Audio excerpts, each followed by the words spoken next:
Hey there everyone, Mazrock here, and today I want to go over Tazavesh Soleah's Gambit routing guide. So I am going to be put a So You Want to Tank series for Gambit. I just haven't had one that I really like actually kind of pan out, where I can showcase everything that I want to yet, but that is coming up. But I did come out with a route that I really like. So let's go over that, but just before, please like, comment, subscribe. The goal for June is 2K subs. If you like this content, if you'd like to see more of it, please do support. I am flabbergasted by the amount of support and amount of positivity that's coming out of you guys already.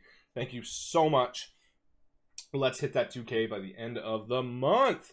If you want to watch me stream, I'm back on a regular streaming schedule. There's a Twitch link down below as well. If you want access to this route, after watching this video, you can, or if you want to download, if you want to pause this video, go get the route and kind of go along with me as I'm talking, you can do that. It is in the community Discord link down below as a PDF file. All you need to do is import the code string and you are good to go. So let's get into it. So one of the things that has been troublesome is, when do you lust in Tazavesh Gambit? Personally, I like lusting on the pirate boss, which means if you don't lust at the start, you only get one, maybe a second if it goes long. So what we do here, and what we've done, is pull nice and big here. These shore runners here are going to naturally come in. You do not have to go and find them. They will pat themselves into your pull. So all you need to do is kind of make sure that you're there and ready for threat for them when they come in, but they work fine just coming in. But you can lust this pull and this,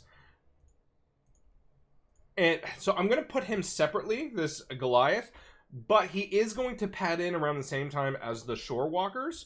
So as you've got rolling, defensives are going, you've got some easy healing, you want to blast this Goliath down. As you can see here, 4.3% is not a small amount for a singular mob, but he can truck if you're not paying attention, or if your healer is unaware that you're going to pull him, so that you want to make sure that you've got this going. Up next, we go to the left here, and you're going to see a common theme with as many pulls as I am trying is only one scale binder per pack, because if several of the invigorating fish stick casts get off, you're just asking for trouble. So as a tank, this is one thing that I would focus on. Or if someone says, I've got the scale binder, don't worry about it, he will be CC'd every single time, you're fine. But you can double pull this, and the shore runners will naturally pat into this as well. As you can see, 2 pulls, 25%, very easy. But you want to make sure that your tanking positioning is, you want to be right around here for the first pull. Like, this is kind of where you want to be positioned, because this is the Goliath and the shore runners are going to pat in from this side here, and then here the shore runner is going to pat in, so you kind of want to be tanking right around here. Up next is one of the only singular packs. Is the scale binder here. There is a you take care of that Goliath. Now what you can do as well, depending on how this is padding and how quickly you're mowing through things, is you can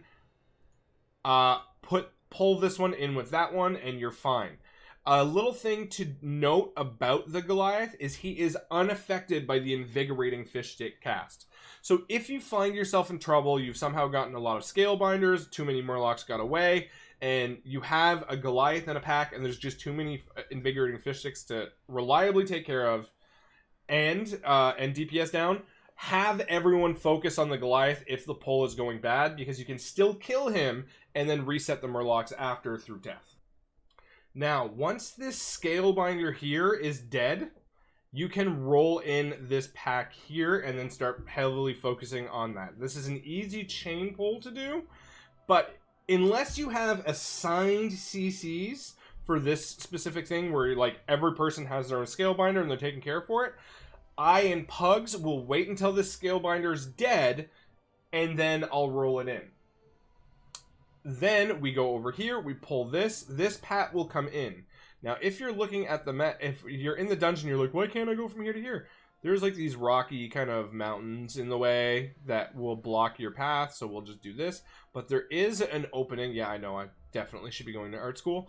There is an opening right here through the little Murloc encampment, which you can pull in through, and you will not have a single problem there. Where I like to tank these is kind of right here, and then start pulling them back right here, because this is all deep water. You don't want to be going in there, but this is where you're going to pull in and have the most amount of safe stuff, where if the Murlocs do get away, they aren't going to really worry about that much. Then this one here, this is a little contentious.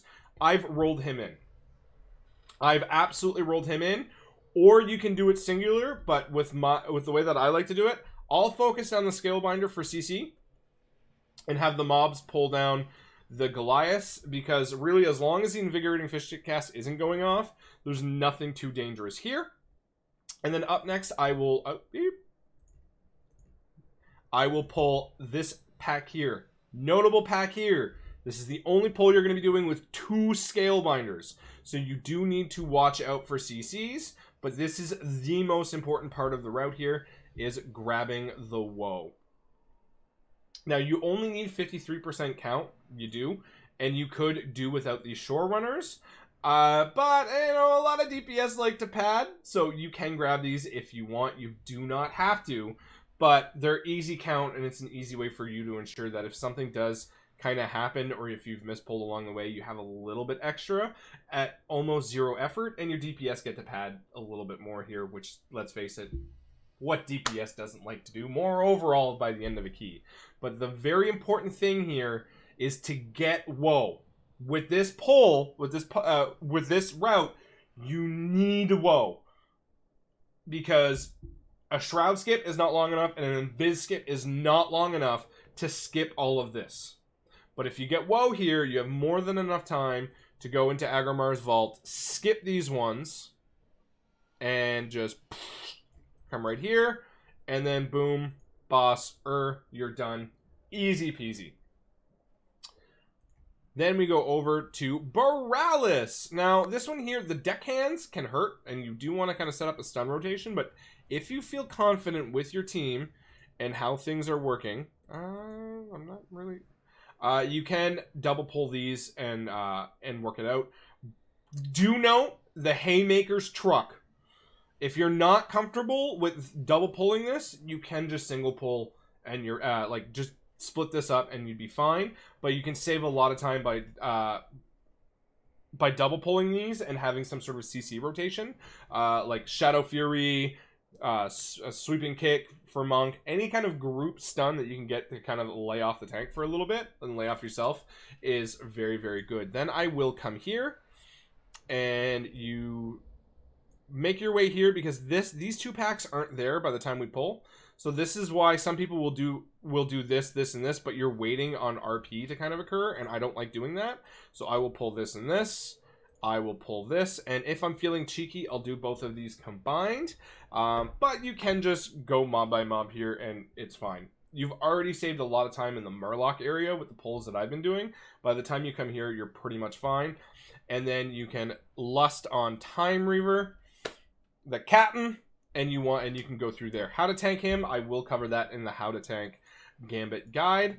Then we go into Soleah's chamber. You just kind of skip around here, and boom, done, easy peasy. Then this is one of the kind of shitty singular pulls that you do. After that, you have a couple of options, which I will kind of see how the group's doing.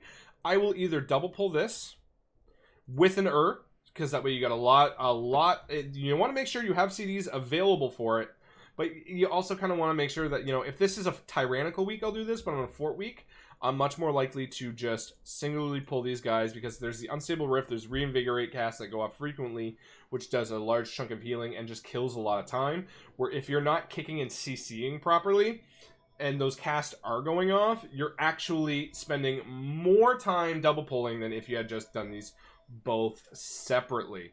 So kind of what I will do there, let's take and let's move down, and then I'll do that pull there, and then I will pull these.